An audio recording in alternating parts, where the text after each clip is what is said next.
오늘의 주요 뉴스입니다. 미 정보당국이 우리 정부를 도청했다는 외신 보도에 대해 대통령실이 사실관계 파악이 가장 우선이라고 밝혔습니다. 미국 정부는 문건의 유효성을 살펴보고 있다는 원론적인 입장을 내놨습니다. 도청 의혹 논란에 더불어민주당이 특대형 보안 사고라며 대여 공세에 나섰습니다. 국민의힘은 민주당이 근거는 전혀 없는 일방적인 선동을 하고 있다고 맞받았습니다. 검찰이 10만 명분의 필로폰과 총기를 숨겨 국내로 들여오다 적발된 40대 한인 마약상을 재판에 넘겼습니다. 이따른 마약 범죄에 정부는 수사 인력 840명으로 구성된 특별수사본부를 꾸렸습니다.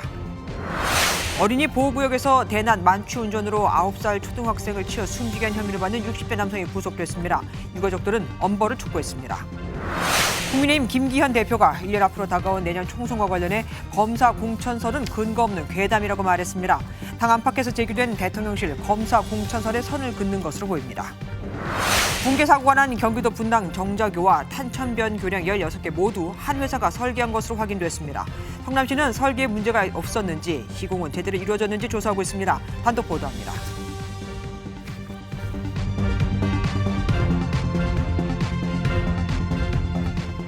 미 정보기관이 한국 정부를 도감청했다는 의혹이 일파만파 번지고 있죠. 한미 관계엔 아무런 영향을 미치지 못할 것이라고 양국이 밝히고는 있지만 사실 우리 정부도 아니라고 확정의 말을 못하고 있고 미국도 공개된 문건의 유효성을 평가하고 있다며 애매한 표현으로 완전한 부정을 못하고 있으니까요. 12년 만에 대한민국 대통령의 미국 국빈 방문을 불과 2주 앞둔 상황이라 더 곤란하게 됐습니다. 대통령실은 유출 자료의 수정, 조작 가능성을 제기하며 한미 양측의 정확한 진상 파악이 이루어진 뒤 미국 측에 합당한 조치를 요청하겠다고 하는데 사실 진상을 파악하려면 꽤 시간이 흘러야 할 거고 그럼 그 기간 이미 국빈 방문은 끝나 있을 확률이 큽니다. 첫 소식 원주희 기자가 준비했습니다. 대통령실은 뉴욕타임스가 보도한 문건 유출 보도 내용에 대해 우선 자체 진상 파악에 나섰습니다. 문건에 나타난 김성한 전 국가안보실장과 이문희 전 외교비서관의 대화가 어떻게 이루어졌는지 대화 내용이 사실인지 파악하고 있는 것으로 알려졌습니다. 대통령실 핵심 관계자는 보도 내용은 확정된 사실이 아니라며 사실관계 파악이 가장 우선이라고 밝혔습니다. 대통령실은 이번 자료 유출에 특정 세력의 의도가 개입했을 가능성이 있다고 보고 있습니다.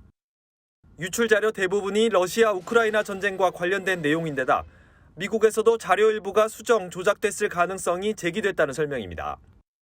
대통령실은 미 정부도 자체 조사에 나선 만큼 한미 양국의 상황 파악이 끝나면 미국 측에 합당한 조치를 요청할 계획이라고 밝혔습니다. 또한 이 과정은 한미 동맹 간 형성된 신뢰관계를 바탕으로 이루어질 것이라며 파장 차단에 나섰습니다. 아울러 대통령실은 이번 사건을 왜곡 과장해 동맹 관계를 흔들려는 세력이 있다면 국민들의 저항을 받게 될 것이라고 밝혔습니다. MBN 뉴스 원중입니다. 이 문건을 보면 우크라이나에 무기를 지원해달라는 미국의 요청과 전쟁 국가에 살상 무기를 지원하지 않는다는 우리 정부의 방침 사이에서 국가안보실이 고심한 흔적이 역력해 보입니다. 문제는 국가안보실 대화가 어떻게 저렇게 고스란히 유출됐나 하는 거죠. 어떤 내용이 담겨 있었는지 먼저 신지우 기자의 뉴스 보시고 어떻게 유출됐나도 짚어보도록 하겠습니다. SNS에 유포된 미국 정부가 만든 것으로 알려진 기밀 문건입니다. 지난달 사퇴한 김성한 전 국가안보실장과 이문희 전 외교비서관의 대화를 감청한 것으로 추정된 내용이 담겨 있습니다. 여기서 이 전 비서관은 김 전 실장에게 바이든 대통령이 윤 대통령에게 직접 전화해 우크라이나 무기 지원 요청을 압박할 것을 우려했습니다. 그러면서 전쟁 중인 국가에 살상 무기를 제공하지 않는다는 정부 방침 변경 방안을 언급하기도 합니다. 김 전 실장은 우크라이나에 무기를 지원하면 한미 정상회담을 앞두고 미국과 거래했다는 여론이 나올 수 있다고 걱정했다는 대목도 나옵니다. 대신 폴란드 수출을 통해 우크라이나에 우회적으로 무기를 지원하는 방안을 제시하기도 했습니다. 대통령실 핵심 관계자는 우크라이나 지원 관련한 입장을 지금까지 바꾼 적이 없다며 문건에서 언급된 대안에 대해선 모두 선을 그었습니다. MBN 뉴스 신재우입니다. 벽에 진동을 감지해 음성을 추출하고 전구의 떨림을 분석해 도청하고 사실 이 도청 기술은 이미 엄청나게 발전돼 있습니다. 전류가 흐르는 전기 코드에 1cm 미만의 도청기만 설치해도 내부자들의 대화 내용을 실시간으로 들을 수 있을 정도로 발전돼 있거든요. 더불어민주당은 일국의 대통령실이 도청에 뚫렸다는 것도 황당무계하지만 동맹국가 대통령 집무실을 도청하는 것도 상식적으로 납득이 어렵다며 대통령실 졸속 이전 문제까지 다시 꺼내들었습니다. 급히 집무실을 옮기다 이렇게 된 거라 이거죠. 국민의힘은 민주당이 가짜뉴스를 퍼뜨리고 있다고 맞섰습니다. 이병주 기자입니다. 더불어민주당은 우려했던 문제가 결국 현실이 됐다고 지적했습니다. 대통령실 이전을 정부 출범에 맞춰 졸속으로 추진하다 보니 보안시설이 미흡하다는 경고 이미 했었다는 겁니다. 제가 만약에 외국의 정보기관원이라면 저기에다가 도청장치를 설치하겠어요. 특히 여당 인사도 집무실 이전에 따른 보안 문제를 지적한 바 있다고 꼬집었습니다. 국방부에 합참 신청서로 들어가는 그 부분 있잖아요. 도청 장비나 여러 가지 혼란스러운. 민주당은 특대형 보안 사고라며 책임자를 처벌하고 미국 정부에는 해당 의혹에 대한 설명을 요구해야 한다며 압박했습니다. 미국 정부도 혈맹국으로서의 도리를 지켜 도청 보도가 사실이라면 우리 국민과 정부의 정중한 사과와 함께 재발 방지를. 국민의힘은 진상규명이 성결돼야 하는 중차대한 외교 문제에 민주당이 일방적 선동을 하고 있다고 맞받았습니다. 북한 간첩 사건에는 침묵하던 민주당이 되려 이번 도감청 의혹에는 득달같이 달려드니 그 진정성을 믿을 수 있겠습니까? 제3국 개입 가능성을 제기하며 신중론을 폈지만 여당 일각에서도 동맹국에 대한 도감청은 있을 수 없는 일, 정부 대응이 한심하고 비굴하다는 등의 비판적 목소리가 나왔습니다. 민주당은 국방위와 정보위 등 관련 상임위를 중심으로 진상규명에 나선다는 계획인데 한미 정상회담을 앞두고 여야 대치도 이어질 전망입니다. MBN 뉴스 이병주입니다. 미 국방부는 일단 정부 기밀 문건 유출 의혹과 관련해 해당 문건을 평가 중이라는 입장을 내놨습니다. 기다, 아니다, 답은 우선 미루고요. 관련 조사도 이루어지고 있다는데 한국 정부 고위 인사까지 도 감청한 것으로 확인이 되면 그간 우방으로서 양국의 신뢰 어쩌고 해온 얘기는 다 민망해지겠죠. 워싱턴 연결해 보겠습니다. 최종락 특파원. 네, 워싱턴입니다. 미국의 반응이 가장 궁금합니다. 이 도청을 했다는 겁니까? 안 했다는 겁니까? 미 국방부가 공식 입장을 내놨는데 시인도 부인도 하지 않았습니다. 성명을 보면 SNS에서 떠도는 중인 민감하고 극비인 내용을 포함한 문건의 유효성을 평가하고 있다고 이렇게 발표했습니다. 유효성을 평가한다는 것은 내용의 사실 여부를 파악하는 것으로 풀이됩니다. 또 미국 국방부는 문건이 미국 국가안보 그리고 동맹과 파트너들에 미칠 영향을 평가하는데 관련 부처 간 노력하고 있다 강조했습니다. 동맹에 미칠 영향은 결국 김성한 전 국가안보실장과 이문희 전 외교비서관 간의 대화를 미국이 도청했다는 의혹 보도에 대해 예의주시하고 있다. 이런 의미로 파악됩니다. 결국 미국은 기밀 유출 내용을 파악하고 사실일 경우 국무부를 통해 한국 등 관련국들과 협의에 나설 것으로 보입니다. 중요한 것은 기밀 내용의 사실 여부일 텐데 주미 대사관은 사실관계를 먼저 파악해야 하고 필요하면 미국 측과 협의할 계획이라면서 아직 확인받은 것은 없다고 밝혔습니다. 미국의 도 감청 의혹이 과거에도 여러 차례 있었잖아요. 한미 관계에 어떤 파장을 예상하십니까? 네, 2013년 에드워드 스노든 전 중앙정보국 CIA 요원이 폭로한 1급 비밀 문서, 주미 한국 대사관 등 도청 의혹이 담겼습니다. 2008년에는 반기문 전 유엔 사무총장과 메르켈 전 독일 총리의 기후변화 회동, 2010년에는 이스라엘과 이탈리아 정상 대화 등 미국이 동맹을 상대로 도청했다는 폭로 여러 차례 공개된 바 있습니다. 당시 우리 정부는 사실관계 확인을 요청했고 미국은 시차를 두고 미국 정보활동에 대해서 설명을 했습니다. 워싱턴 정가에서는 이번에도 미국 정부가 과거처럼 사실관계 확인에 집중하면서 한국과 물밑 접촉을 통해 파장을 최소화할 것이라는 관측이 제기됩니다. 하지만 이번 의혹은 12년 만에 이뤄진 윤석열 대통령의 미국 국빈 방문을 불과 2주 앞둔 상황이어서 미국이 적극적인 해명과 대응에 나서야 한다는 지적이 많습니다. 과거 해법처럼 없던 일로 지나치면 부정적 여론에 부딪혀 한미 관계에도 악영향을 끼칠 수 있기 때문입니다. 미국 정부가 기밀 규모와 내용, 유출 경로를 파악하기까지는 시간이 다소 걸려 윤 대통령의 국빈 방문 이후에서나 결론이 나올 가능성도 제기됩니다. 지금까지 워싱턴에서 전해드렸습니다. 이번에 유출된 미 국방부의 기밀 문건에는 한국뿐 아니라 다른 동맹국들의 도청 정황도 담겨 있습니다. 처한 상황에 따라 동맹국들의 대응 방식과 수위는 달랐죠. 우선 자기네 정보 방침에 반하는 내용이 언급된 이스라엘과 프랑스는 즉각 부인했습니다. 서영수 기자입니다. 이스라엘의 사법개혁 반대 시위가 확산하던 지난달 정보기관 모사드 출신 전직 장교들 일부도 반대 의사를 밝히는 일이 벌어졌습니다. אני מצפה מהרמטכ"ל ומראשי זרועות הביטחון להיאבק בתקיפות בסרבנות. אין שום מקום לסרבנות בשיח הציבורי. 그런데 당시 모사드 현역 고위 관계자들이 직원들의 반정부 시위 참여를 장려했다는 내용이 이번에 유출된 미국 기밀 문서에 담겼습니다. 국내 문제 개입이 엄격히 금지된 모사드가 반정부 활동에 개입했다는 민감한 내용이 공개되자 이스라엘 총리실은 즉각 허위 사실이라는 성명을 내고 진화에 나섰습니다. 문건에는 프랑스군 특수작전 요원들이 우크라이나에서 활동 중이란 내용도 있습니다. 그동안 파병 사실을 공개한 적 없는 프랑스 국방부 역시 우크라이나 작전에 연관된 프랑스 군은 없다며 전면 부인했습니다. 우크라이나 정부도 자국 군대의 취약점을 지적한 유출 문건 내용에 대해 지어낸 정보라고 일축했습니다. 중국은 갈등 관계인 미국이 한국을 비롯한 동맹국들을 도청한 정황의 파장을 예의주시하고 있습니다.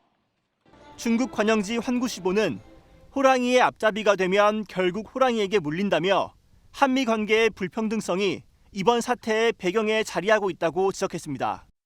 MBN 뉴스 서영수입니다.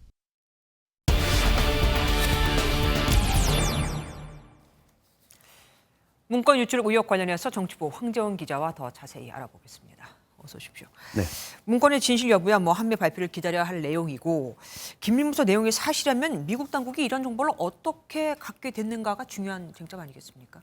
네, 그렇습니다. 이 인터넷에 돌고 있는 해당 문건의 한국 부분을 찍은 사진을 좀 보시겠습니다. 네네. 여기에 보면 이제 SIG라고 적혀 있는데요. 예. 이 내용은 시긴트라고 이제 불리는 수집한 정보의 방식을 말하는 것입니다.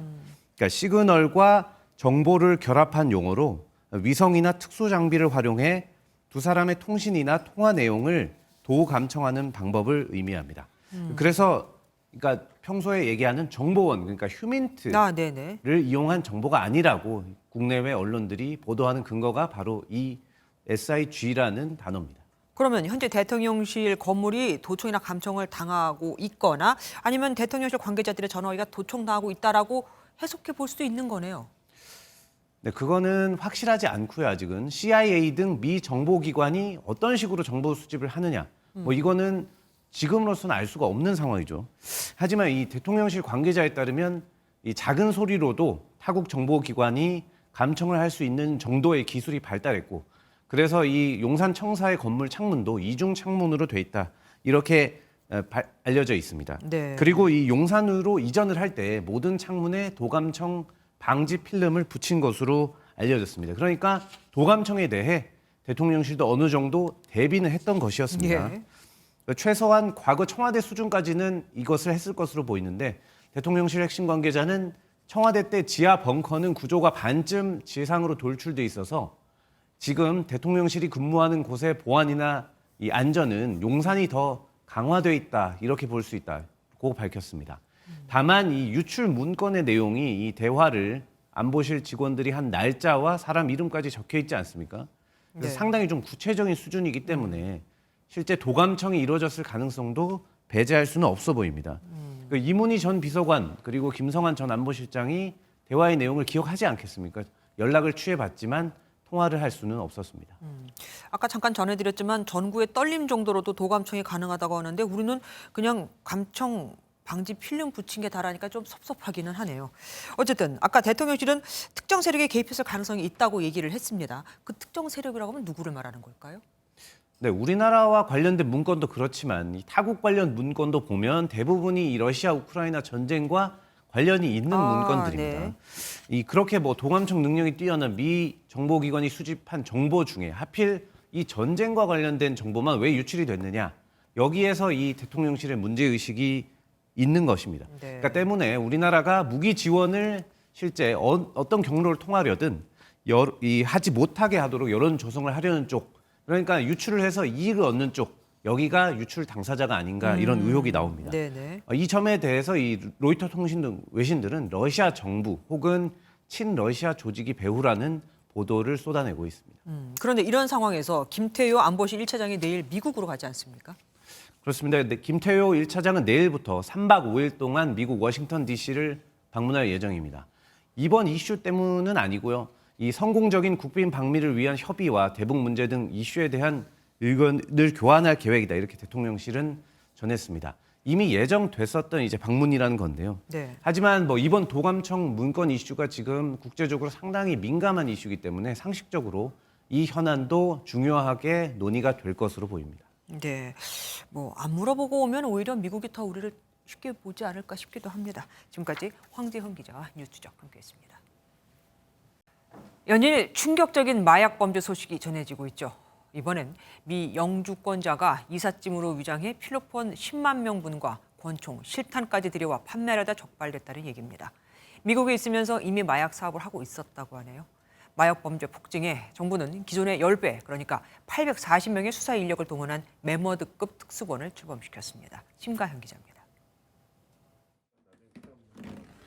검은 포장에 꽁꽁 쌓인 가정용 소파 테이블 뒷면. 포장을 뜯고 표면을 문질러 스캐너에 가져다 대니 마약이라는 문구가 뜹니다.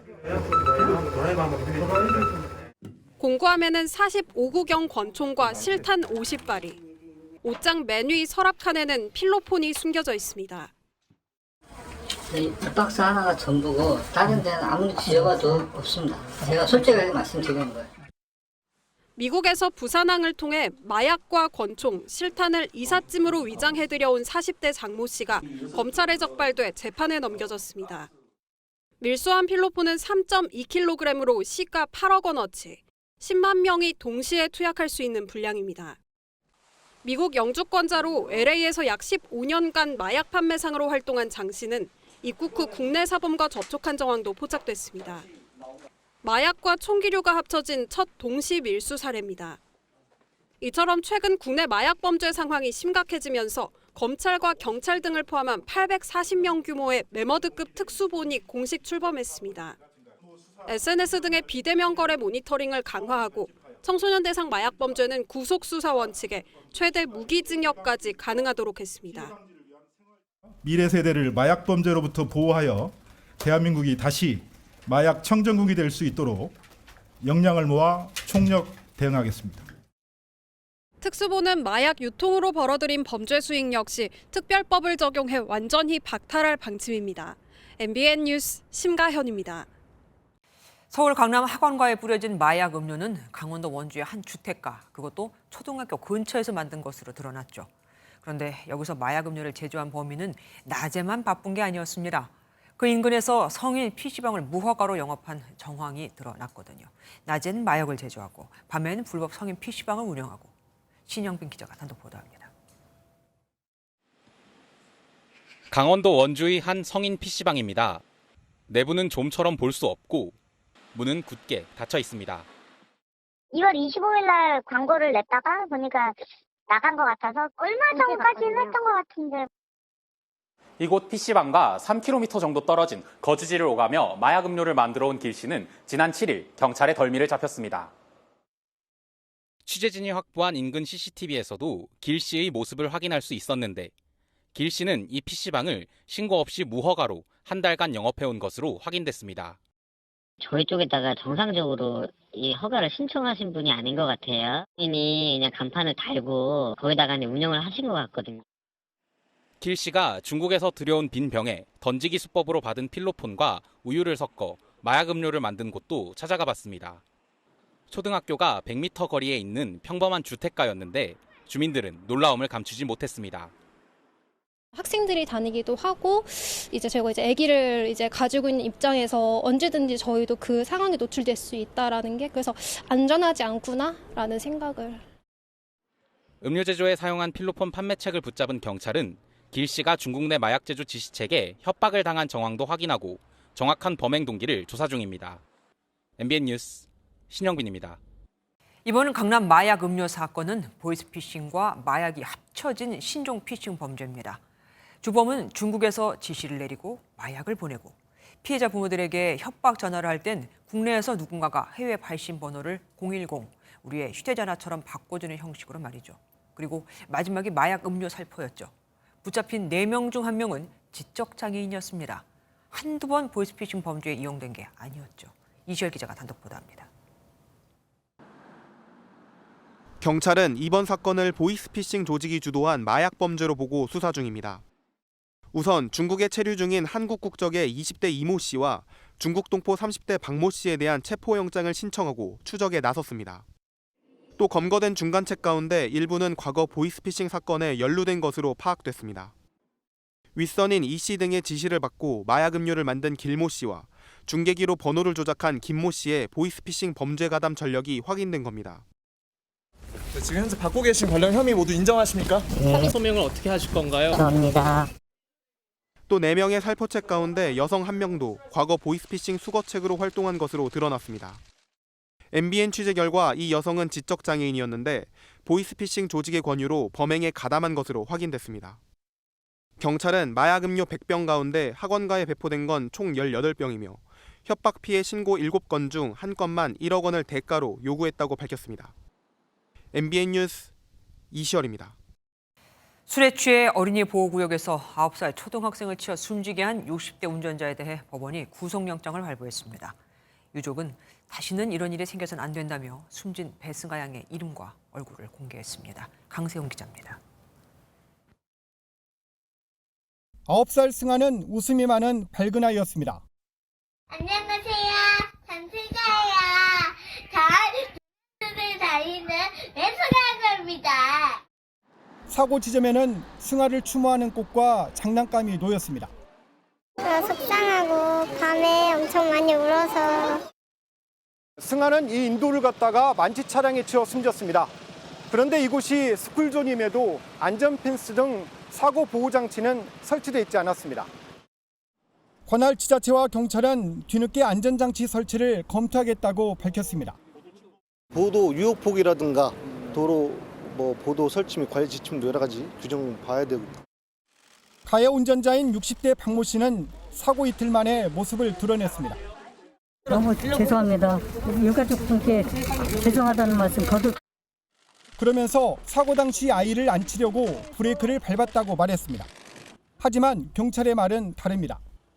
백내장 수술을 해서 눈이 침침하고 잘 안 보인다. 당시에도 그런 상황에서 브레이크를 밟았어야 했는데 순간 엑셀레이터 밟은 것 같다. 그런 식으로 얘기를 했죠.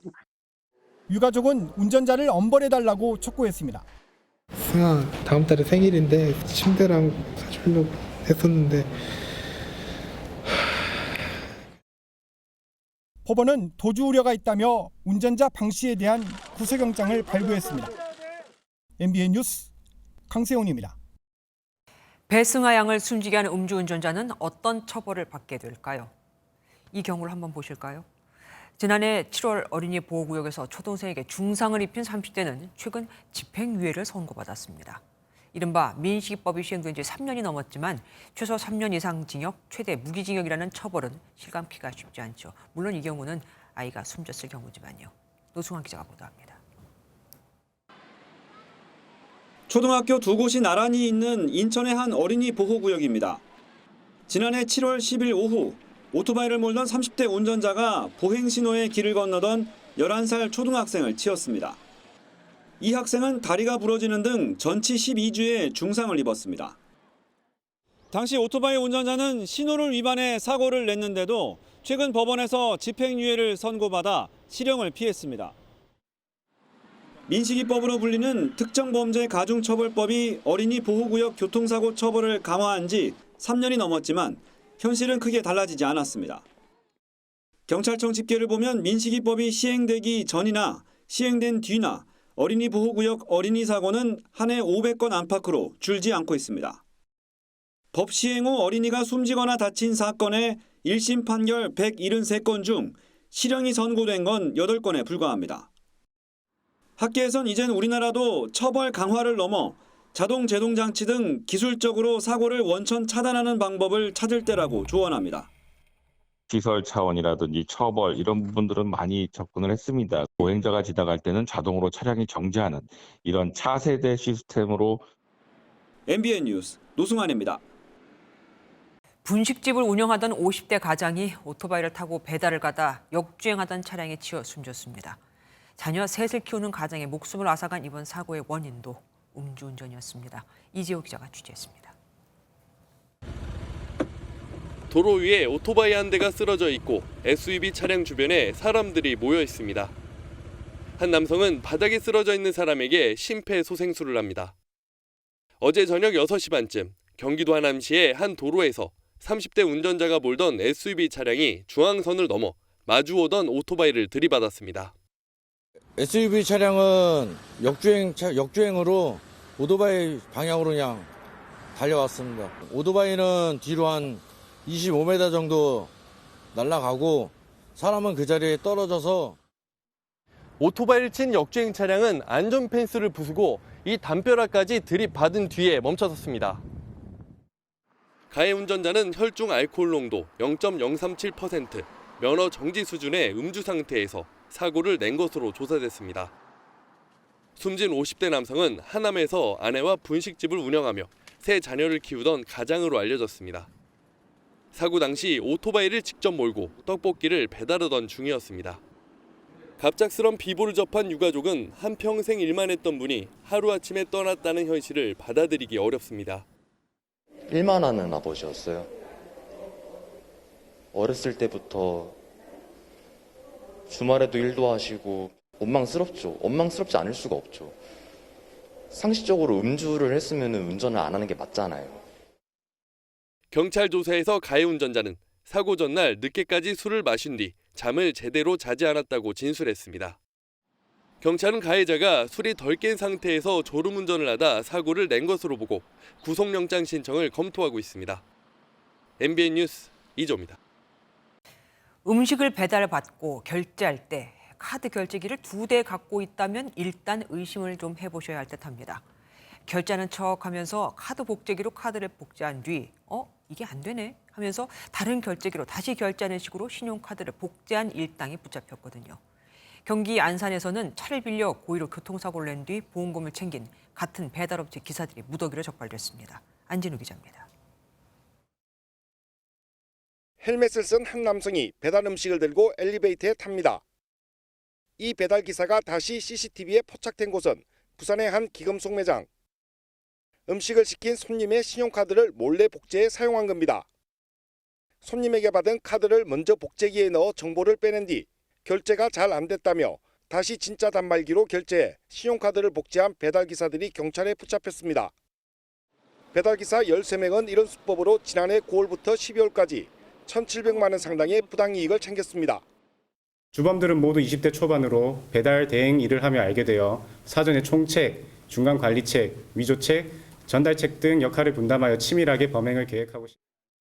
경찰은 범행을 주도한 4명을 사기 혐의로 구속하고 가담자 9명을 불구속 입건했습니다. 앞차가 깜빡이를 켜고 차로를 바꾸는 순간 그대로 부딪힙니다. 이런 비슷한 사고가 안산시 일대에서 2020년 6월부터 다음해 9월까지 19차례나 발생했습니다.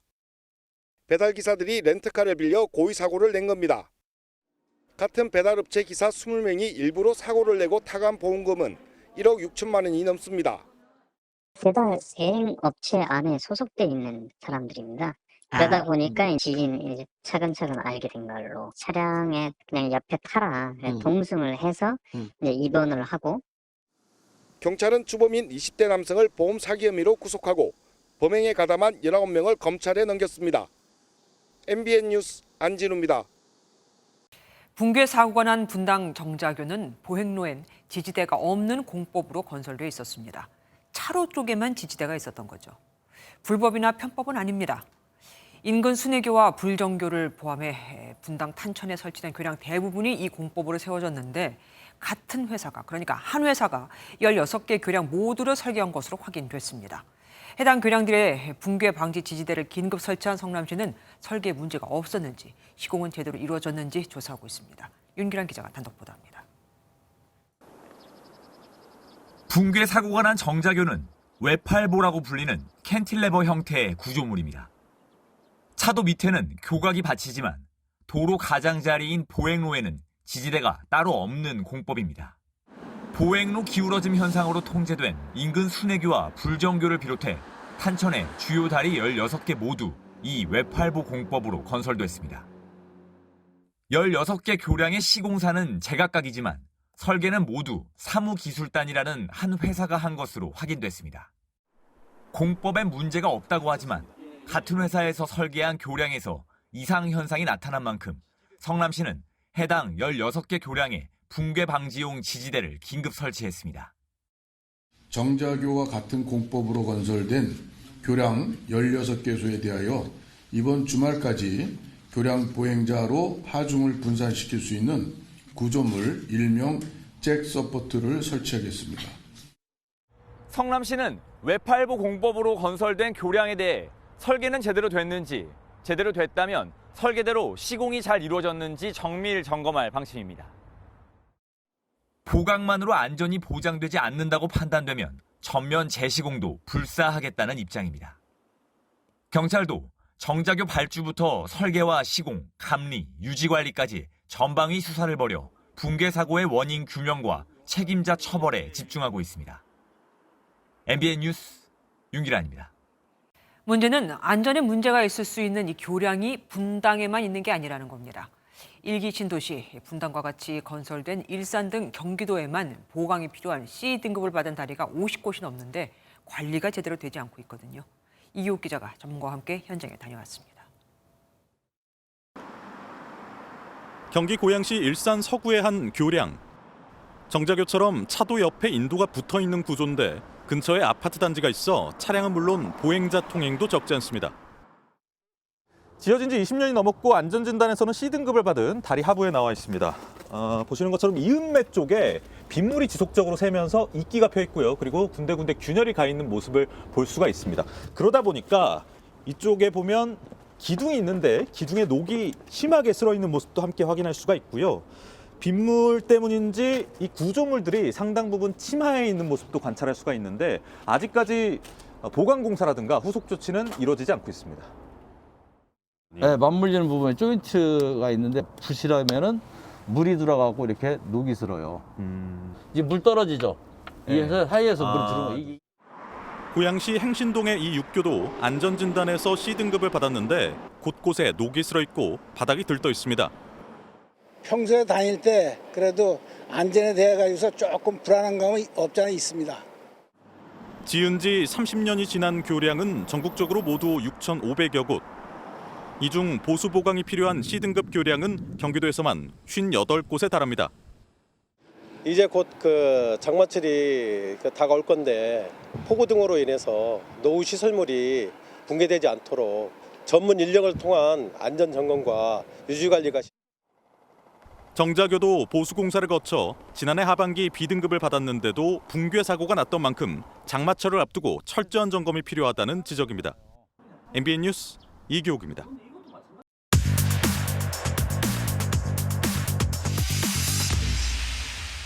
사건 사고와 사회 이슈를 살피는 사회기자의 한범수. 정태웅입니다. 첫 번째 키워드 볼까요? 강도 사건 있었어요? 서울 시내에서 대낮에 벌어진 강도 사건입니다. 현장 다녀왔거든요. 옆에 아파트 단지 있고 차량들 담벼락 따라서 주차 공간 좀 보이고요. 어디예요, 여기가? 네, 서울 광진구 자양동입니다. 어제 오전 11시쯤 사건이 있었습니다. 피의자가 노린 차량, 잠깐 문이 열린 상태로 주차돼 있었습니다.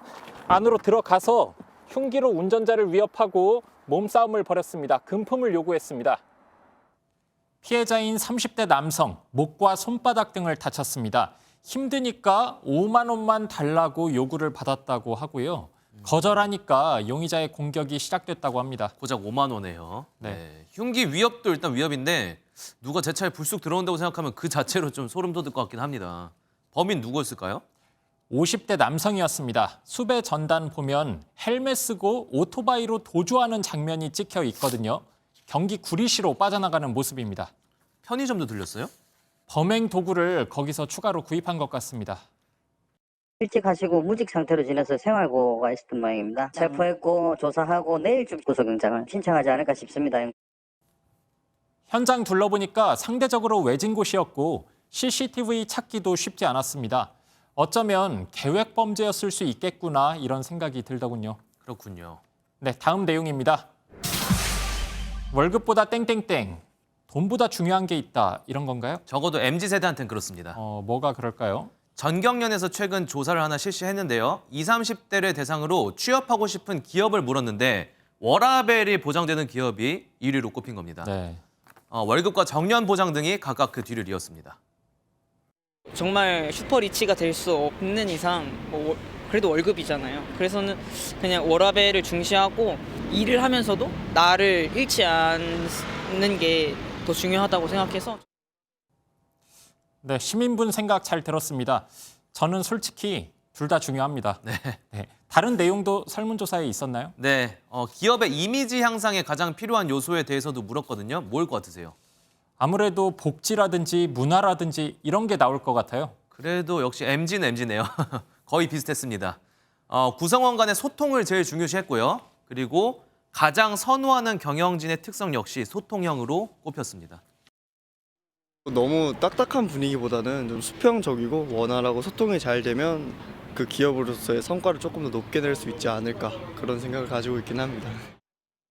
이제 경영자에 대한 리더십도 옛날과 같은 나를 따르라 식보다는 소통하고 자기 말을 들어주고 합리적으로 의사결정을 해주는 리더를 더 선호하는 것 같습니다. 삶의 질, 워라밸 어느 정도 예측은 가능했습니다. 그런데 항목별로 여러 통계를 확인해 보니까 또 새롭게 느껴지기도 하네요. 그렇죠. 네, 다음 내용입니다. 스님도 근로자. 스님이 일자리를 하나 더 얻으셨나요? 아니요, 스님도 말 그대로 근로자가 될 수도 있겠다는 말입니다.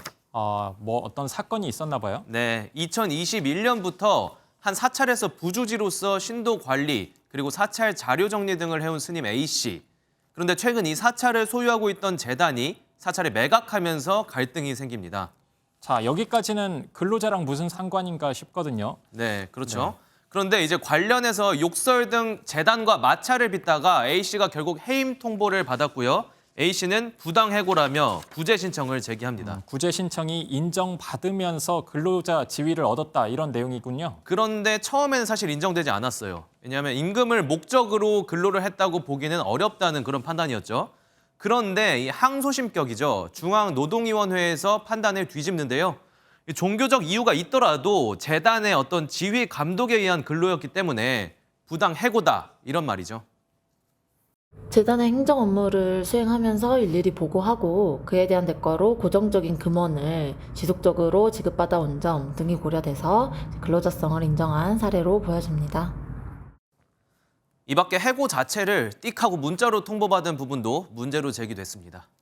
네, 근로자로 인정받게 된 스님의 얘기까지 잘 들어봤습니다. 다만 스님의 사례, 특수한 사례이다 보니까 모든 경우에 적용하기는 어려워 보입니다. 네. 오늘은 여기까지입니다. 지금까지 사회기자 M이었습니다.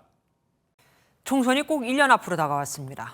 요즘 여권에서는 검사 출신 인사들이 국민의힘 후보로 대거 공천될 거라는 말이 퍼지고 있죠. 안 되겠다 싶었는지 김기현 대표가 직접 나섰습니다.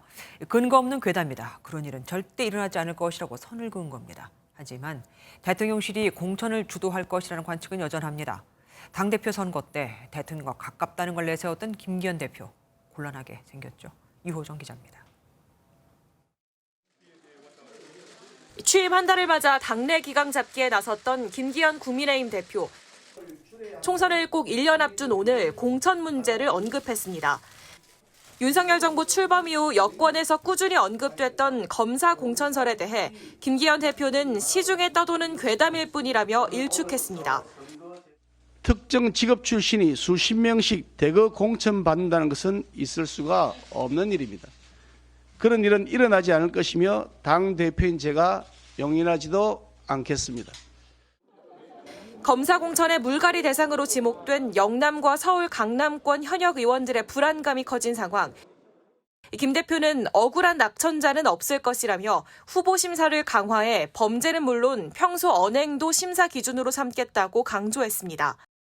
국회를 찾은 이진복 대통령실 정무수석도 그냥 설일 뿐이라며 단 한 번도 논의를 한 적이 없다고 밝혔는데 대통령실 주도의 공천이 이뤄질 거란 관측도 여전합니다. 하태경 국민의힘 의원은 아예 새로운 검사 출신의 공천을 엄격하게 숫자로 제한해야 한다고 밝혔습니다.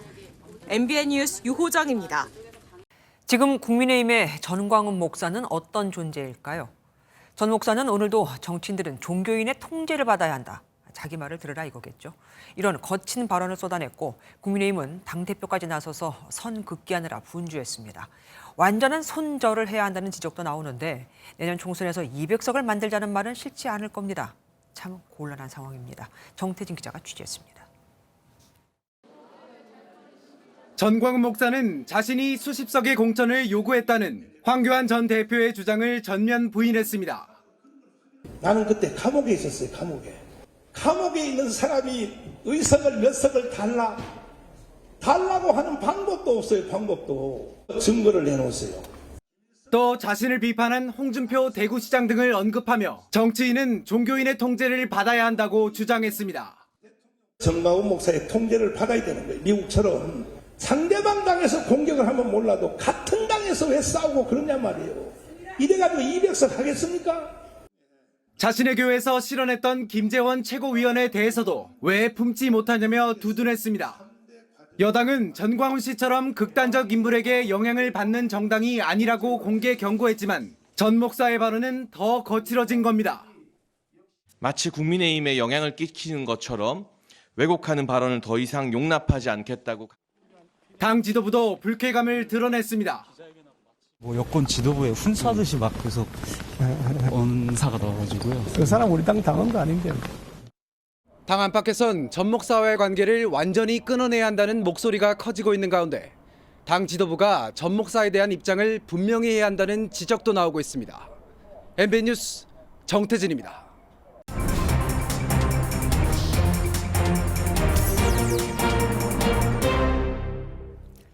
정치톡톡 이혁근 기자와 함께하겠습니다. 어서 오십시오. 오늘 아침에 전화 인터뷰를 하다가 전화를 끊어버린 정치인이 있습니다.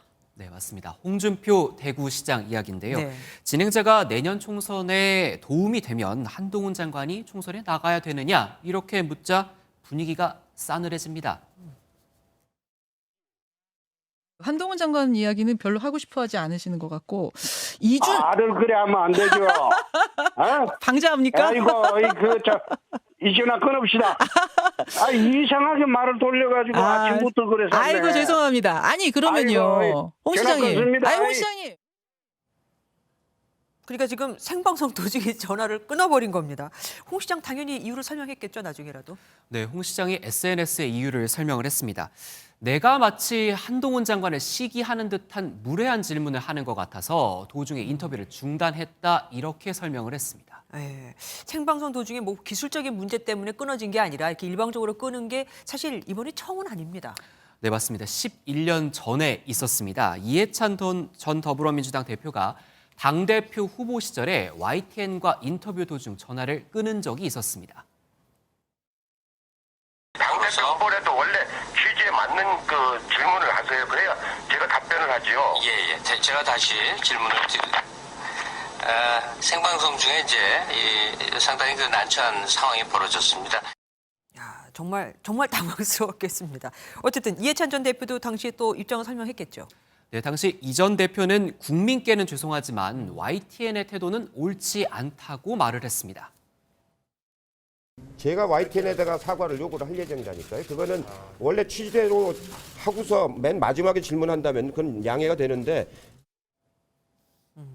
그리고 오늘 초선 의원이 오영환 민주당 의원이 돌아가겠다라고 했습니다. 도대체 어디를 간다는 겁니까? 오늘 돌아가겠다라고 이야기를 한 건데 소방 수험생으로 돌아가겠다 이렇게 이야기를 한 겁니다. 네. 원래 오 의원이 소방관이었거든요. 네네. 내년 총선에 나가지 않겠다, 정치 그만하겠다 이렇게 불출마 선언을 한 겁니다. 국민을 위해 헌신하던 제가 있던 곳이자 제가 있어야 할 곳, 저의 사명, 국민 곁의 소방관으로 다시 돌아가고자 합니다. 그런데 지금 국회의원을 하기 위해서 소방관에 사표를 내고 나온 거 아니겠습니까? 그러면은 바로 다시 소방관으로 가서 채용될 수 있는 게 아니잖아요. 네, 그래서 확인을 해봤는데요. 경력 공채라고 하더라도 필기와 체력, 면접 등을 거치는 시험을 다시 봐야 합니다. 오 의원도 기자들과 만나서 이제 소방공무원 수험생으로 돌아간다 이렇게 말을 했고요. 소방청 역시 응시할 경우 채용 절차를 다시 거쳐야 한다고 설명을 했습니다. 그리고 그냥 조용히 저렇게 가지는 않았을 것 같아요. 다른 얘기도 했죠. 네, 쓴소리를 좀 던졌는데요. 오 의원은 아쉬움을 토로하면서도 정치판에 대해 비판도 했습니다. 오로지 진영 논리에 기대어 상대를 악마화하기에 바쁜 국민들께서 외면하는 정치 현실에 대해 책임 있는 한 명의 정치인으로서 결국 아무것도 바꾸지 못했습니다. 네, 상대당인 국민의힘 김웅 의원은 물러나야 할 사람은 안 물러나고 미래 인재만 떠난다고 밝혔습니다. 정치 개혁을 위한 위원회도 열렸습니다. 오늘 전원위원회 선거제 개편에 대한 거죠. 네, 맞습니다. 국회의원 100명이 오늘부터 나흘간 선거 제도를 어떻게 바꿀 것인지 토론을 이어갑니다. 그런데 오늘 국회에 초당 옥수수 간식이 여러 곳에서 눈에 띄었습니다. 초당 옥수수요? 그럼 맛있는데 무슨 의미가 있으니까 나눠줬겠죠? 맞습니다. 국회엔 초당적 정치개혁 모임이라는 그런 의원 모임이 있는데요. 네. 이 모임에서 당을 뛰어넘는다는 의미의 초당을 강조하기 위해 소리가 같은 초당 옥수수 간식을 배포를 한 겁니다. 네. 초당이 찾아갑니다.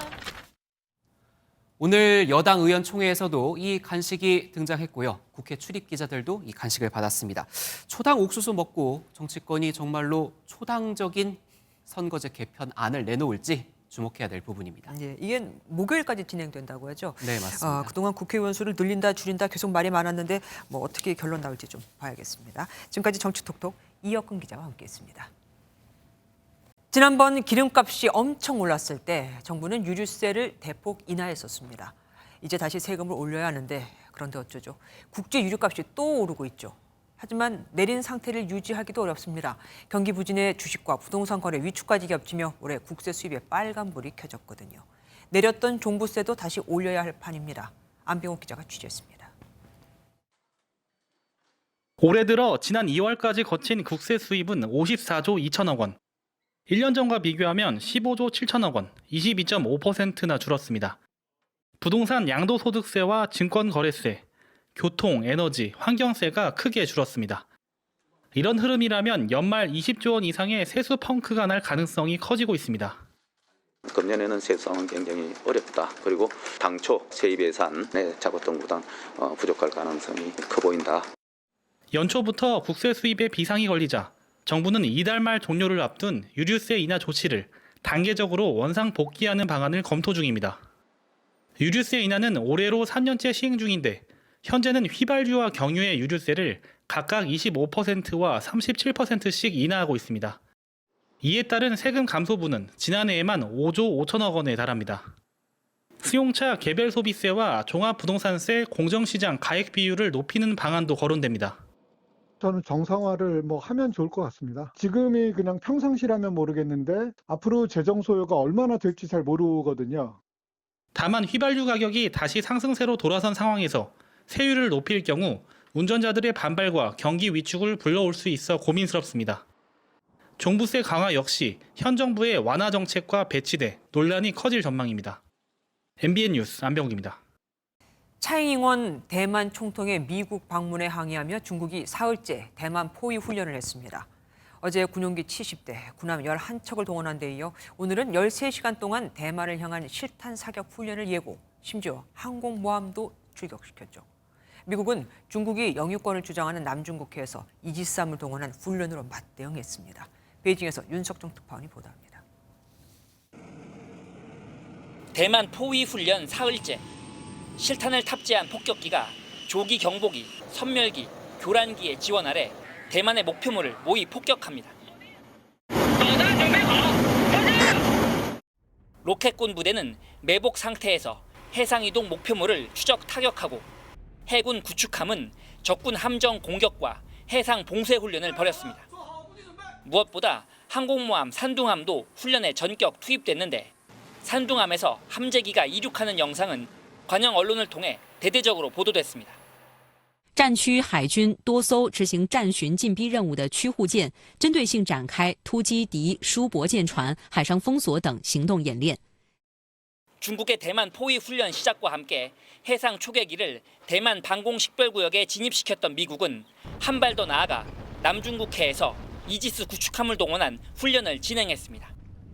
미군 7함대 소속 전함들이 투입됐는데 7함대는 최근 남중국해에서 항행의 자유훈련을 벌이며 중국군과 대치해왔습니다. 특히 미군이 훈련을 진행한 해역은 중국이 영유권을 주장하는 지역이어서 영내 긴장감이 더욱 고조되고 있습니다. 베이징에서 MBN 뉴스 윤석정입니다. 드라마 미스터 션샤인의 주인공 유진초의 실존 인물이죠. 황기환 애국지사의 유해가 100년 만에 고국 땅을 밟았습니다. 후손이 없어 그간 무적이었던 황 지사에게 공천은 가족관계 등록부를 헌정했죠. 고국 품에 안긴 황 지사는 더는 이방인으로 살지 않아도 됩니다. 김태희 기자가 취재했습니다.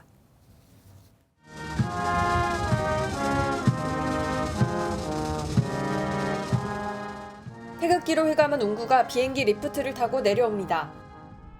황기환 지사가 순국한 지 100년 만에 고국 땅을 밟았습니다.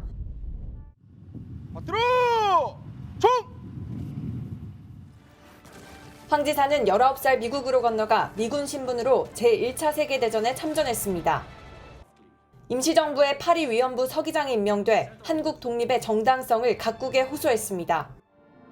1921년 미국 워싱턴 회의에서도 독립운동을 이어갔습니다. 가족이 없는 황 지사의 유해 봉안이 어렵게 성사됐고 보훈처는 가족관계 등록부를 헌정했습니다.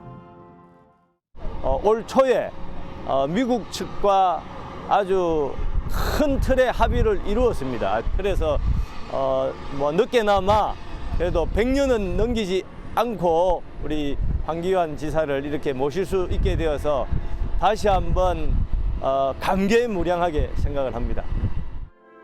지난 2008년 미국 현지에서 황 지사의 묘소를 처음 발견한 장철우 목사도 함께했습니다. 오늘 이렇게 훌륭한 애국 선열들의 어리 잠긴 이곳에 모시게 된 것 정말 고인께서 얼마나 기뻐하실까 감격스럽습니다. 황기환 지사는 대전 현충원 독립유공자 제7묘역에 안장돼 영면에 들었습니다. MBN 뉴스 김태희입니다. 김윤정 성안대 경제학과 교수와 김우진 서울대 경영학과 교수가 국내 최고 권위의 경제 경영 논문상인 제53회 매경 이코노미스트 상을 공동 수상했습니다. 김윤정 교수는 자본 유출입 과정에서 민간 영역의 큰 변동성을 정부가 외환 보유액 조절로 중화시키는 것을 실증 분석했고, 김우진 교수는 한국 기업의 사내 보유금 축적이 적절한 수준인지 실증적으로 밝혀냈습니다.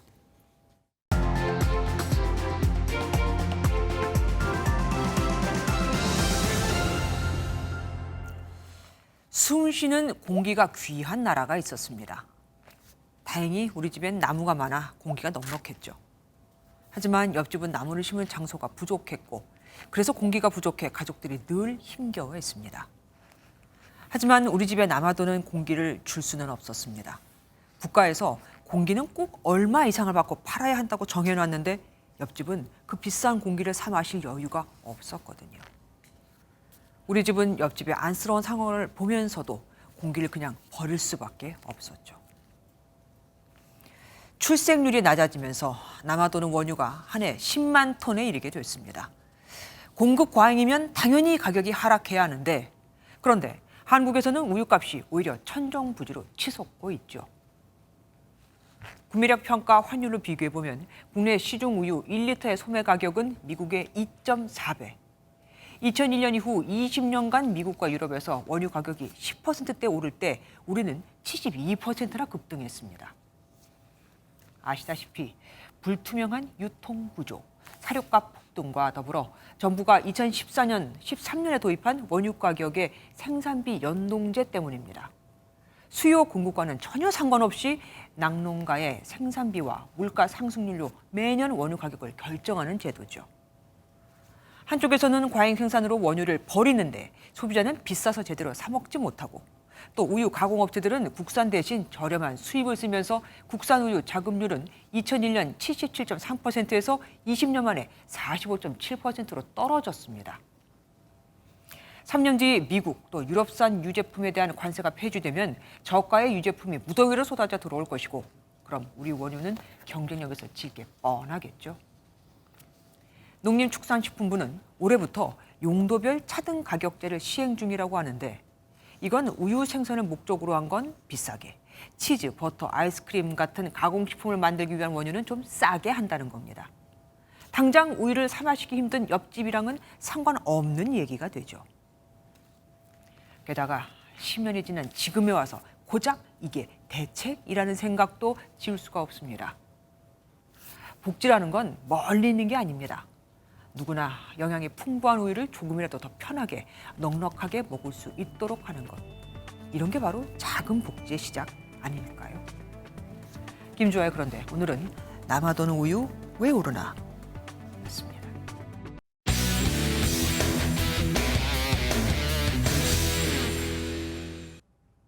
스포츠 뉴스입니다.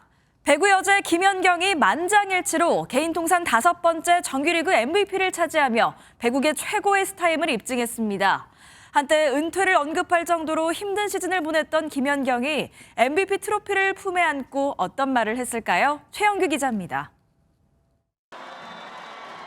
챔피언 결정전에서 도로공사에 역전패를 당하고 아쉬움을 삼켰지만 여자 배구 최고의 별은 역시 김연경이었습니다. 기자단 투표에서 만장일치로 통산 최다인 5번째 MVP 트로피를 거머쥔 김연경은 내년에 정상에 서겠다며 현역 연장 의지를 밝혔습니다. 최고의 자리에서 은퇴하는 모습을 좀 보여드리고 싶은 생각에 1년 더인지 뭐 어떻게 될지 모르겠지만 어쨌든 선수 생활을 또 생각을 하고 있습니다. 2년 만에 국내 복귀 후 우승에 도전했지만 시즌 도중 감독 공백 사태에 한때 은퇴 고민도 할 정도로 어려운 시즌을 보냈습니다. 하지만 튀르키예에서 함께했던 아본단자 감독의 합류와 팬들의 응원에 힘입어 지난 시즌 6위였던 팀을 정규리그 1위로 올려놨습니다. 공격 성공률 전체 1위에 국내 선수 중 최다 득점으로 변함없는 기량을 과시해 생애 첫 FA를 앞둔 김연경은 이번 주 안에 거취를 결정할 계획입니다.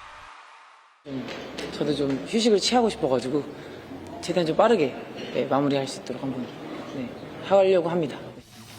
선수 생활의 황혼기를 통합 우승으로 마무리하려는 배구 여제가 어디에서 마지막 왕관을 쓸지가 이번 이적 시장의 가장 뜨거운 감자가 될 전망입니다. MBN 뉴스 최영규입니다. 봄바람이 심상치 않습니다. 오늘과 내일은 강한 바람에 주의하셔야겠습니다. 이미 강원 산지로는 강풍주의보가 발효 중이고요. 앞으로의 특보 지역은 점차 늘어나겠습니다. 특히 영동과 강원 산지로는 시속 90에서 110km에 달하는 순간 돌풍이 불어들겠습니다. 건조특보도 발효 중인 만큼 산불 조심하셔야겠습니다. 바람과 함께 전국에 비도 내리겠습니다. 지속 시간이 길진 않겠지만 천둥, 번개가 치는 등 요란하겠습니다. 중부지방에는 5에서 20mm, 남부지방에는 5mm 안팎이 예상됩니다. 여기에 황사까지 날아들겠습니다. 내일 내리는 비에 섞여 내릴 수 있겠는데요. 수도권을 포함한 서쪽 지역은 일시적으로 매우 나쁨 수준까지 지속했습니다. 내일 전국이 흐리겠습니다. 중부지방 아침 기온은 서울이 12도로 오늘보다 6도가량 높겠고요. 낮 기온은 오늘보다 약간 낮겠습니다. 남부지방 아침 기온도 광주와 대구가 12도, 낮 기온은 부산이 20도로 오늘과 비슷하겠습니다. 비가 그치고 나면 찬 공기가 유입되면서 일시적으로 쌀쌀해지겠고요. 주 후반에는 또 한 차례 비가 내릴 전망입니다. 내셨습니다. 안녕하세요. 김주하입니다. 공정하고 신속한 MBN 뉴스, 유튜브를 통해서도 만나보실 수 있습니다. 특히 더 많은 뉴스와 라이브를 보고 싶으시다면 오른쪽을 눌러서 구독하시면 됩니다. 어렵지 않죠? 빠르고 정확한 뉴스로 계속 찾아뵙겠습니다. MBN 뉴스를 시청해주신 여러분 고맙습니다.